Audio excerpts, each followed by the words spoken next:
Hello and welcome to my channel Re-Vera. My name is Steve and I got some bad news. Trump's going to be president for 4 more years. I don't want him to be. He's horrible. I posted a video earlier about how bad it would be for the left if Biden wins. That's true. And Trump is so bad that it still leaves me torn, and I'm still open to some changes, and I'm still hoping Biden is going to concede to the left enough that we can wipe that argument away and consider voting for him. But at the end of the day, I don't think it's going to matter. I think he's going to lose anyway, and they're going to blame the left anyway. And that's probably the strongest reason not to vote for Biden, is because he's going to lose anyway, and they're going to blame us anyway. So why do I say Trump is going to be president for 4 more years?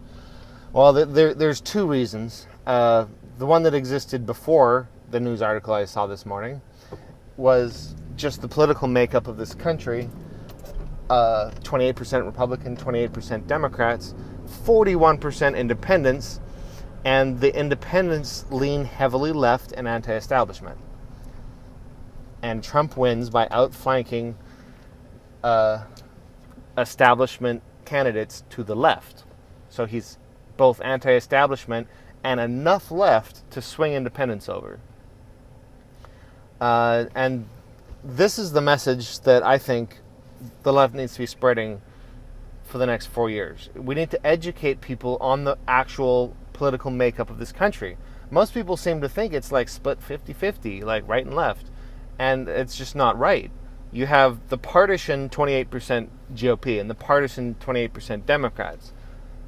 They don't change. They don't really cross over very much. But then you have the independents, which undeniably lean strongly left and anti-establishment. And you might wonder why that is. Well, I think we're seeing it now because Bernie attracted so many people to his movement. They became leftist, then they became pissed off with the Democratic Party, and then they left it, and now they're independents. And they're alienated from the partisan system. Like, this has been going on for, I don't know how long, decades, half a century probably. And I think I would like to see trends of how much of the country has been independent, because I feel like it's probably been increasing over time. But anyway, so what I was thinking yesterday, there's 2 possible recoveries from the pandemic and the economy that could happen, and there's the V-shaped one, and then there's a slower, gradual, like long fight back, which is what a lot of people are scared of. And which one that is going to have a large degree of say over how much of a chance Biden has. Because if we have a strong V-shaped recovery, people are going to forget all about all of Trump's mistakes, and he's going to win. If we have a long, slow recovery, then Biden has more of a shot. But here's what I've noticed yesterday. So we've all been in fear of a second wave for ever since they started opening states. And there's a very good chance of a second wave. I'm not saying there's not. But there is indications that it might not be coming. And everything we know about pandemics, we should be ready for and expecting a second wave, because we're nowhere close to herd immunity yet, nowhere close. So it can still spread, and now we're opening back up. Now, we are opening back up fairly cautiously in most places. People wearing masks a lot more and better hygiene, and that's helping to slow the spread, even when we're opening back up. But I believe there's 5 states that opened about 27 days ago. They have not been exploding in cases. I've been watching very closely this country, and we've been trending down and down and down and down in terms of deaths. Cases are still new. I think there was 19,000 new cases yesterday or the day before, something like that. So there are still a lot of new cases. But here's the thing. If it turns out, which is possible, that Trump was correct when he said the hot weather's going to get rid of it, and it does respond like the colds and flus of which it's a close relative, which obviously he was wrong to expect that because it's a new disease and we don't know, and so we should be taking precautions. But if he ends up being correct about that just because a broken clock's right twice a day, and we open everything back up and the economy gets a ripping and a roaring again, and people back to work, and he's been advocating all along to get people back to work. He's shown more sympathy for the working class people hurt by this than the Democrats have. Forget about it. He's going to be president for 4 more years. Now, if that wasn't enough, this morning I saw a news article, and then I did more research, and it's all true. And Trump is going to lower the cost of insulin to Medicare recipients by 2/3, I think. It's going to be $33 is the copay for people on Medicare to get insulin. What do I say, man? He's outflanking Democrats to the left again. He doesn't have to do it on everything, and he won't. He's a horrible, horrible fascist, extreme alt-right, right fascist asshole. Don't get it twisted. I'm not saying he is more left. I'm not.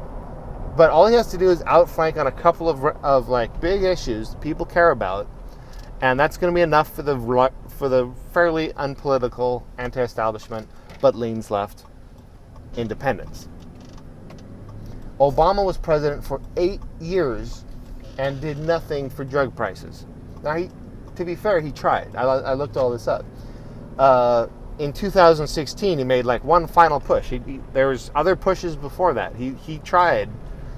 And Nancy Pelosi got most of the Democrats to sign a letter cautioning him on what he was trying to do on drug prices. Now, the letter was very Nancy Pelosi, very careful not to tell him not to be on the side of high drug prices. But all the articles about it are very clear about how powerful the Pharma lobby was and how it had the Dems so scared, and how much money the big Pharma lobby spent to get Democrats scared. And Nancy Pelosi had the brilliant strategy of instead of letting some Democrats defect and sign the GOP's letter that they were spreading around, she made her own letter. Only this letter is better because it didn't outright tell Obama not to do the thing. That is the most stupid both sidesing you can possibly fucking get.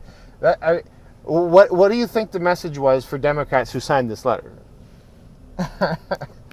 Obviously, they were scared of the big pharma lobby, and they wanted Obama to stop trying to lower drug prices. That's patently obvious. But they didn't want to be able to be accused in their re-election campaigns of stopping it and being to blame for high drug prices, even though they were. So they tried to both sides it. And that is so demonstrative of the problem with the Democrats. They try to freaking both sides everything, but at the end of the day, they're always on the side of the corporations. But Trump's just yeah, fuck it. I'm going to cost the big pharma industry $250 million. We're cutting the cost of insulin. He's going to be president for 4 more years. At this point, it's a goddamn fact. Because not only is he going to be able to brag about lowering drug prices when Obama failed to do that, he's also going to announce sometime between now and the election that he's negotiated an exit from Afghanistan. They're working on it with the Taliban right now, and they're trying to get the best deal they can, I'm sure, but what's most important to Trump is timing. Whether they have a good deal or a bad deal, whether it's disastrous or not disastrous, like the pull out of Syria was disastrous. Let's not get it twisted. It's a good thing to pull out of countries, generally, and we should be out of more countries. But the way we fucked over the Kurds was ridiculous and horrible. We should have done a better job of it. It was disastrous, but it was still an anti-war type of thing to pull us out of a country. And whether it's disastrous or not, he's going to pull us out of Afghanistan. That's undeniably outflanking Biden to the left. Between that and cutting the drug prices, pretty sure he's going to be president for 4 more years, regardless of what the economy does.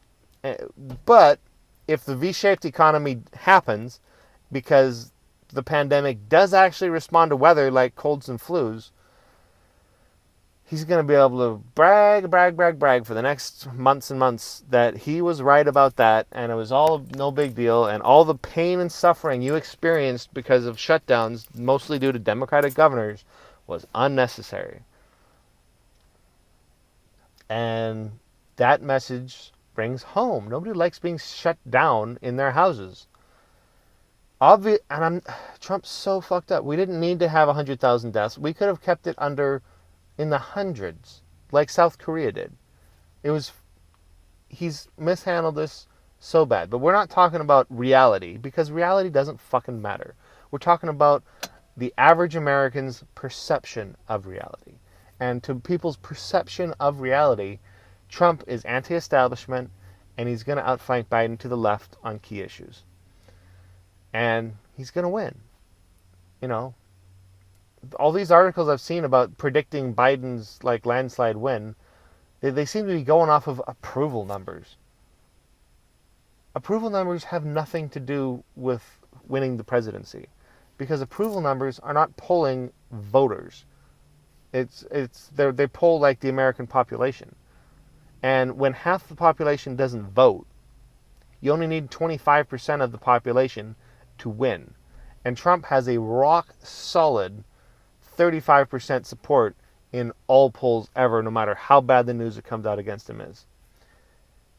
You can win in a landslide with 35% support in any election in the last 100 years. Go look up the election turnout over 100 years. So predicting his loss because his approval numbers have dipped is sad. He's been losing support among old people, which is, a prime demographic because they vote so much. So what does he do? He lowers their drug prices. You think that's going to bring old people back to him? Betting it will. So the only question left is, what does the left do about it? Because here is the inarguable facts. It's almost a fact. I would pretty much say a fact, but it's an inductive logic that Trump will win. Pretty strong case against that. If you want to argue that case, that's your best thing to do if you're riding with Biden here. But assuming, which is pretty likely, that Trump's going to win, so we know one thing for an absolute fact. The left will be blamed for Biden's loss. No, we know that. They did it last time, even though it wasn't true. Even though we voted for Hillary at higher numbers than Hillary supporters voted for Obama in 2008. They blamed us for Trump being in that White House for the last 4 years. We know for a fact they'll do the same thing, especially with so many people, including up to Kyle Kalinske, saying they're not going to vote for Biden. So we know they're going to blame the left. The only question is, do we own that narrative and take that power they're giving us and spread the message that you're goddamn right, it's our fault? You should nominate a candidate we can be enthusiastic about next time. Do we spread that message and use the narrative to our advantage, or do we become the victims to it and just let them crush us under our boat heel some more? This is the question I want to ask people like Vosh, who are so strong riding with Biden right now. Trump's going to win. Biden is going to lose. Knowing that, and knowing that the left will be blamed for that loss, no matter what we do, why not own the narrative? Why not? All right, thanks, guys. Have a good one.